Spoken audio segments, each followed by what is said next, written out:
Bienvenidos a la Agenda Económica AM de este jueves acá en CNN Chile. La última revisión de los números antes de fiestas patrias. Todos necesitamos algo de descanso, así que durante este fin de semana les propongo que lo pasen bien, se junten con sus amigos y familias, no piensen en números, preocupémonos de los números a la vuelta el lunes. Pero veamos los titulares que tenemos preparados para esta hora. Y el primero es una buena noticia por donde se le mire.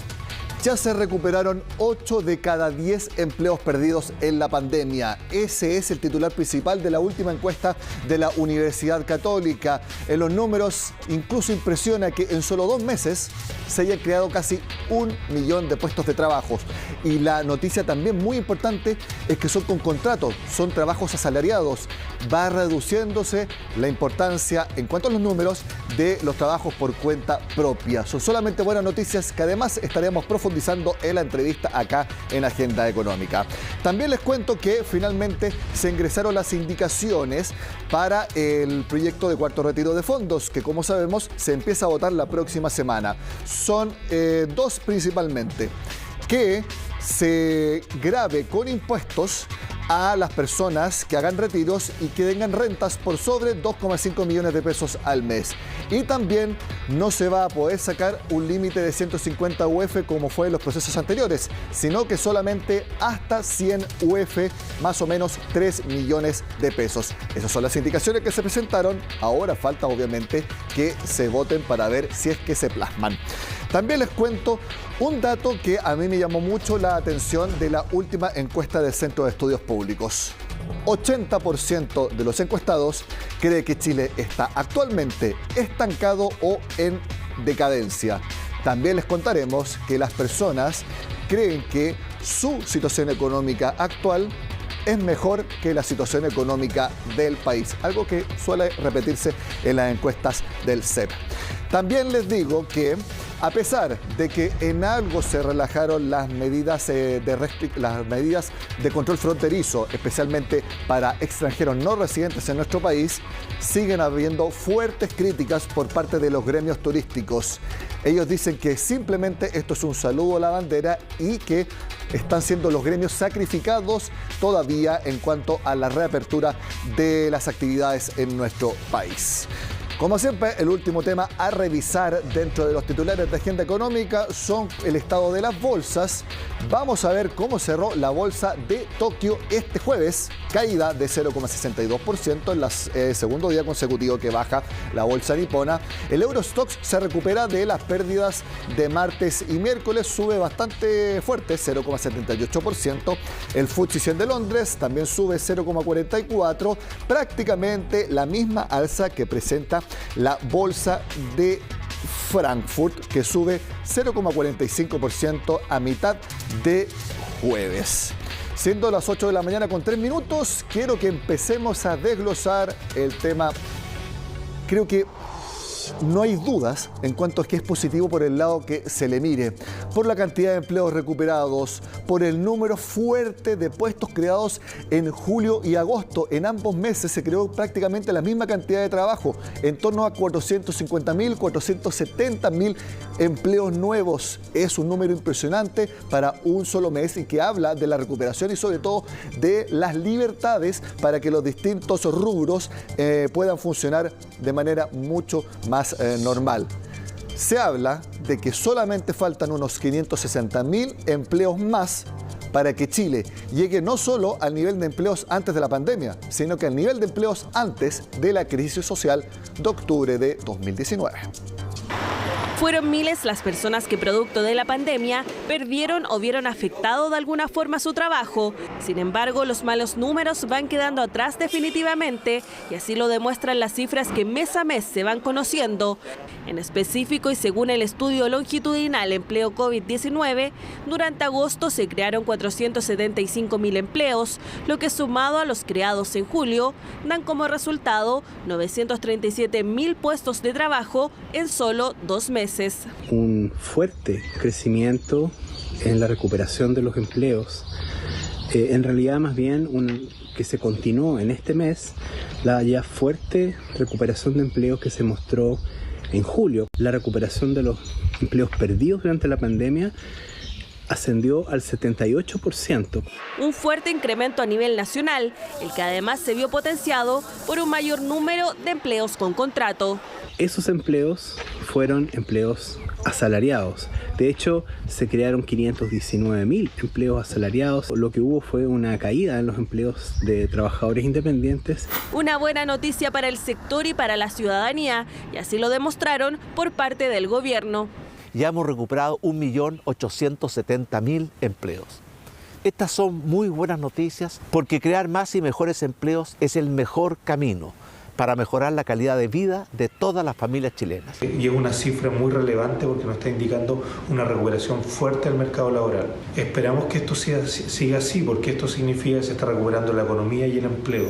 Al mirar por sectores, el mayor número de nuevos puestos lo lidera el comercio, luego se posiciona la construcción, transportes y telecomunicaciones y por último el área de enseñanza. Por un lado, todo lo que tiene que ver con servicio y comercio y además todo lo que tiene que ver con el mundo de la construcción, dado que este sector en un inicio de la pandemia había sido considerado como no esencial, situación que hoy día es distinta. Además, la tasa de ocupación llegó a su máximo durante la pandemia. Hombres aumentó a 64%, mientras que el de las mujeres subió a un 43,6%. Con estos números positivos, los ocupados a nivel nacional alcanzan los 8,54 millones. Según el estudio, solo queda un poco más de 500.000 de trabajos para volver al mismo estado que había antes de la crisis sanitaria y social. Y también subieron mucho los ingresos de los hogares. De eso estaremos hablando más adelante en el programa. Cambiamos de tema y les cuento que finalmente se presentaron indicaciones al proyecto del cuarto retiro de fondos que se vota la próxima semana en la Comisión de Constitución de la Cámara de Diputados. Revisemos las medidas principales. La más importante: se busca gravar como impuesto a la renta para el 5% de mayores ingresos que hagan retiros. Esto es, que ganen sobre 2,5 millones de pesos al mes. También se busca limitar el tope máximo para retirar. Antes era de 150 UF, lo que actualmente serían 4,5 millones de pesos. Pero lo que se quiere es que el límite sea 100 UF, 3 millones de pesos. Recordemos que el UF ya superó los 30.000. También se busca incorporar la posibilidad de retiro del 100% en caso de enfermedad catastrófica y que los pensionados de rentas vitalicias puedan acceder a un anticipo de máximo 10% de sus cuentas individuales y que luego sean descontadas a prorrata. Veamos los comentarios de algunos diputados que ya manifestaron que están a favor de este cuarto retiro. Me parece justo, al igual como lo hicimos con el segundo retiro, que las personas de más alto ingreso tributen por ingresos que nunca han pagado impuestos, dejando exento, sin embargo, del pago de impuestos a los 3 primeros tramos del impuesto global complementario. ¿Qué significa esto en la práctica? Que solo van a pagar impuestos de acuerdo a nuestra indicación aquellos que tengan ingresos mensuales sobre los 2.640.000 pesos. Vamos a presentar dos indicaciones fundamentalmente para rentas vitalicias, ¿no es cierto?, en este cuarto retiro, que tienen que ver con la posibilidad, ¿no es cierto?, de flexibilizar el pilar solidario y que en la medida que baje una pensión en rentas vitalicias pueda aplicar ese diferencial con pilar solidario. La segunda indicación es para que este anticipo, ¿no es cierto?, que se retira en renta vitalicia no sea pagado de por vida por el pensionado. Esas son las dos indicaciones que vamos a presentar para que se vote el día miércoles. Vamos a hablar ahora de la encuesta del Centro de Estudios Públicos. Por supuesto que estuvo mucho más centrada en las opciones de las personas respecto a los candidatos presidenciales, pero hay algunos números que llaman la atención. Por ejemplo, la cantidad de personas que cree que Chile está estancado o en decadencia. Vamos a ver las gráficas que hemos preparado acá en Agenda Económica. Vamos, ahí la tenemos. Miren, ¿usted cree que Chile está estancado? 60%. 6 de cada 10 chilenos cree eso. En decadencia, 2 de cada 10 chilenos. Es decir, como les decía en titulares, los que creen que está Chile estancado o en decadencia, 8 de cada 10. Si eso no es pesimismo, no sé cómo se puede definir. Ojalá alguna persona, algún sociólogo pueda mandarme algún mensaje para decir qué representa que 8 de cada 10 cree que Chile está en estancado o en decadencia. Los más optimistas, que creen que Chile está en estos momentos progresando, casi 2 de cada 10. También algo muy importante es lo que opinan los chilenos respecto a su situación económica. ¿Cómo creen que está actualmente? Fíjense en los números. Buena o muy buena, 31%. A mí me sorprendió también por lo alto. Ni buena ni mala, 53%. Solamente 15 de cada 100 cree que su situación económica es mala o muy mala. ¿Qué es lo que piensan ellos respecto al futuro de su economía, de su situación de ingresos familiares en los próximos 12 meses? También lo midió la encuesta CEP. Vamos a ver la siguiente gráfica entonces. ¿Qué es lo que opina la gente sobre su situación económica particular en los próximos 12 meses? ¿Va a ser mejor? 32%. Va a ser igual la mitad. Y solamente 1 de cada 10 piensa que va a ser peor. Todas estas estimaciones a mí no me hablan de un país en crisis.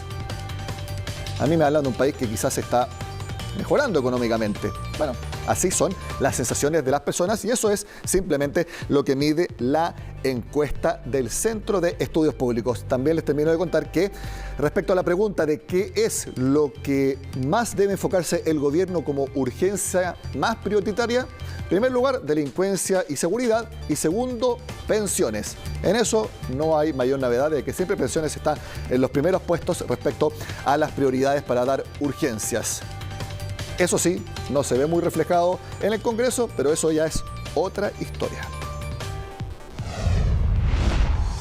Vamos a ver ahora otra información, porque yo les decía que los gremios turísticos siguen criticando al gobierno, principalmente debido a las restricciones que todavía se mantienen para los extranjeros no residentes que lleguen a nuestro país. Si ellos están con vacunación completa, podrán entrar, pero de todas maneras mantener un aislamiento de 5 días. Según los gremios, esto es solamente un saludo a la bandera. Venimos de Arica y vamos a Los Ángeles. Este viaje lo venimos programando hace de antes de la pandemia. Hasta los más pequeños acompañaron a Camila en este viaje con tal de reencontrarse con la familia para fiestas patrias. Al regreso tendrán que estar muy atentos porque los protocolos cambiarán desde el 1 de octubre. Podrán salir de Chile desde el 1 de octubre los chilenos y extranjeros residentes en nuestro país que cuenten con su pase de movilidad a través de 3 aeropuertos: Iquique, Antofagasta y Arturo Merino Benítez. Y para entrar al país, los chilenos y extranjeros residentes podrán hacerlo desde cualquier punto fronterizo. Solamente deberán presentar el pasaporte sanitario y un PCR negativo con hasta 72 horas de antigüedad. Las medidas tienen que ir relajándose para tener más libertades. Prudentes mientras las personas sean prudentes, mantengan la distancia. Siento que estamos relajando mucho las medidas, pensando que podía haber un rebrote. No hay mucha restricción, no hay muchas reglas, no controlan. La novedad es para los extranjeros no residentes, quienes estarán autorizados para entrar al país. Deben presentar un seguro médico con una cobertura mínima de $30.000, es decir, 23,5 millones de pesos chilenos. Y lo más importante, validar su esquema de vacunación. Desde mañana los extranjeros podrán ingresar a la página mevacuno.gov.cl y completar sus solicitudes de validación de vacunas para obtener su pase de movilidad. Y se pone fin a los hoteles de tránsito porque ahora los viajeros deberán cumplir la cuarentena en el domicilio declarado. Será de 5 días para quienes tengan pase de movilidad y de 1 semana para los que no. En el caso de ser COVID positivo, contacto estrecho, el aislamiento se mantiene en 11 días, una actualización que no dejó contentos a todos. No nos sirve una apertura de fronteras con cuarentena de 5 días. Es como no abrir la frontera.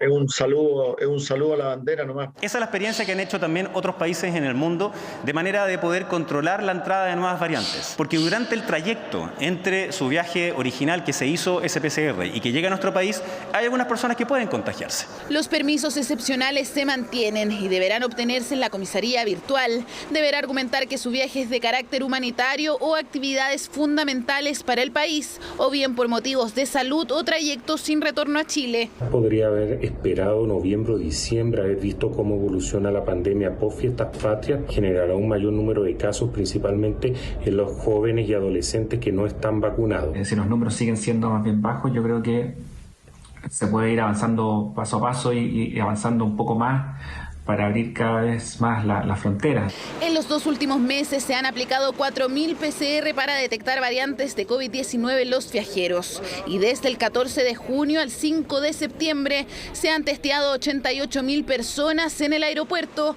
170 de ellos dieron positivo al virus. Como les he dicho varias veces en esta agenda económica, hace mucho tiempo que no se conocía un informe laboral con tan buenas noticias. Cuesta encontrarle algo negativo al informe que entregó el Centro de Encuestas y Estudios Longitudinales de la Universidad Católica. Por eso lo queremos seguir analizando en conversación con el director de ese centro, David Bravo, que está al contacto de Agenda Económica. David, gracias por estar en CNN Chile. Buenos días. Hola, muy buenos días, Nicolás. David, ¿concuerda en ese análisis principal de que es un buen informe por las distintas perspectivas que entrega de recuperación del mercado laboral? Definitivamente, creo que son las mejores noticias que hemos traído en esta encuesta desde que comenzamos a hacerla en abril de 2020. No hemos visto cifras de esta positividad.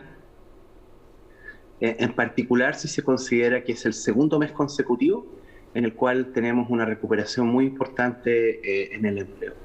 Exacto, son 2 meses en que prácticamente se creó la misma cantidad de empleos, 475.000 en agosto, si no me equivoco 430.000 en julio. La verdad es que hablan de una reactivación que por lo menos ayer acá en el equipo Agenda Económica tuvimos que revisar 2 veces lo que estábamos viendo porque nos llamó la atención por lo positiva que eran. Sí, bueno, hay que pensar lo siguiente, que una de las características de la encuesta que nosotros hacemos es que es lo que llamamos desde el comienzo, ¿cierto? Son datos en tiempo real. Nosotros no tenemos que esperar hasta fines de octubre para saber finalmente qué es lo que pasó en la última semana de agosto, en la primera semana de septiembre. Y esto tiene que ver con que en general los datos oficiales son trimestres móviles, ¿cierto? Entonces, cuando se entrega un dato, básicamente se entrega el promedio de 3 meses. Nuestros datos son marginales, vale decir, tienen que ver con la última semana. Los datos los terminamos de levantar, de hecho, el día lunes 13 y los entregamos ayer, miércoles 15. Y se refieren a la semana que termina el 5 de septiembre. Por lo tanto, no mide todo lo que ocurrió en el mes de agosto ni lo que ocurrió en julio, sino que mide lo que ocurrió en esa semana. Y en ese sentido entrega información que probablemente captura de manera rápida cualquier cambio de tendencia. Ya nos ocurrió con la primera encuesta, ¿cierto? Que nuestra primera encuesta, que fue de la última semana de abril, reflejó la enorme caída, ¿cierto?, en empleo durante la pandemia, especialmente en la primera parte, a pesar de que ya había un par de encuestas del INE previas. Sin embargo, fue la primera encuesta en capturar la caída gigante, ¿cierto? Y también cuando nuestras cifras las miraron, también ocurrió lo mismo, ¿cierto? Bueno, ¿cómo puede ser una caída tan grande, ¿cierto? Tan grande en el empleo, tan grande en la participación laboral. Bueno, eso es lo interesante, creo yo, de tener las cifras más o menos en tiempo real, es que nos va dando cuenta entonces de cómo va esto, y la buena noticia en este minuto es que esto va mucho mejor de la situación que teníamos hace 2 meses atrás, donde veníamos saliendo de un estancamiento e incluso una declinación en la recuperación.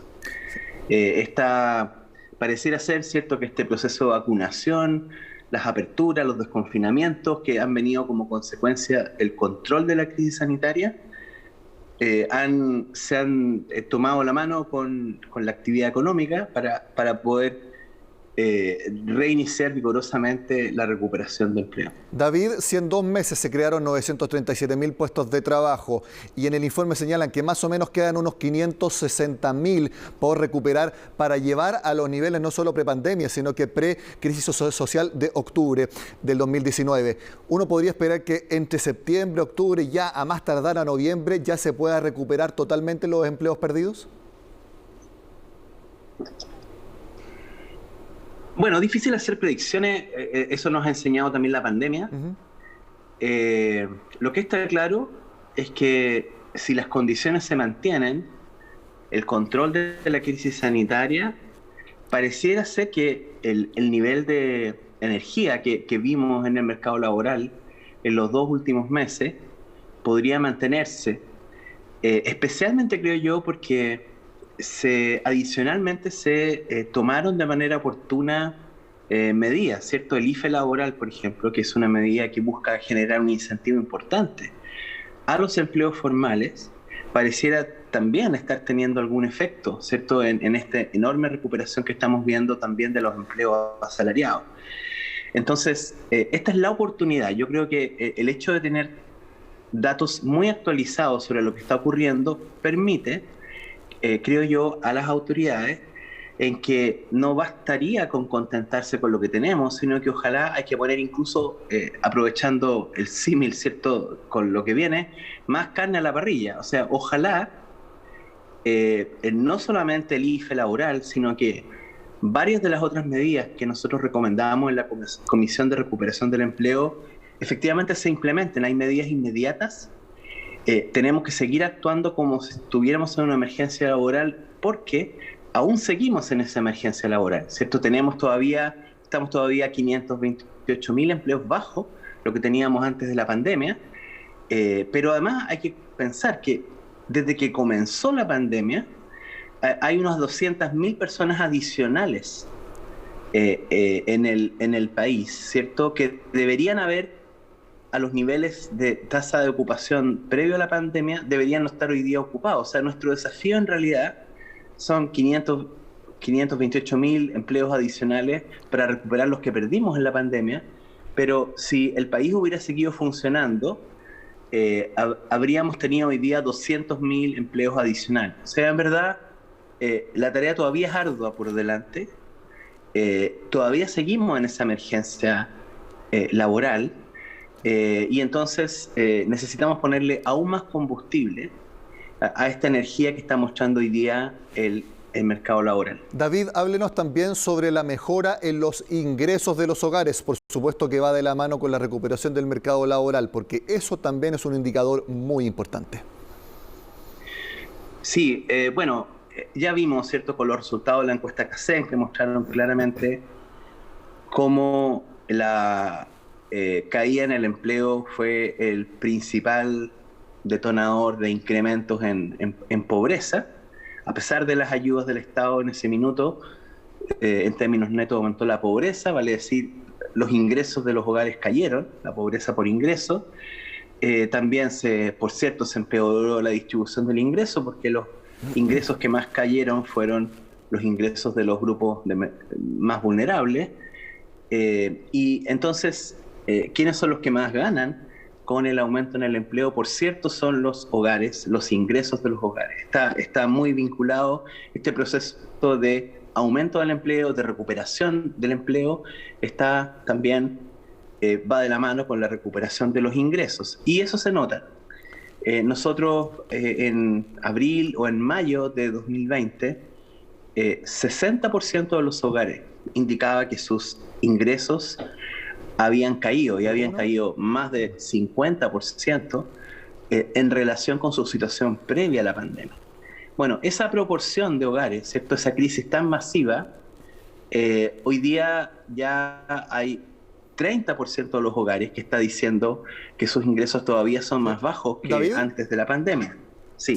Mi última pregunta, porque nos queda poco tiempo. Con este escenario de ingresos que usted nos menciona, de mejora en lo que están percibiendo los hogares, ¿usted cree que es necesario un nuevo retiro de fondos previsionales? No. Los retiros, en mi opinión, no se justificaron, ni se justifican, ni siquiera en el peor escenario de la crisis. Los retiros vinieron muy posteriormente. Los recursos que los hogares necesitaban se requerían en abril de 2020, en mayo de 2020, en junio de 2020.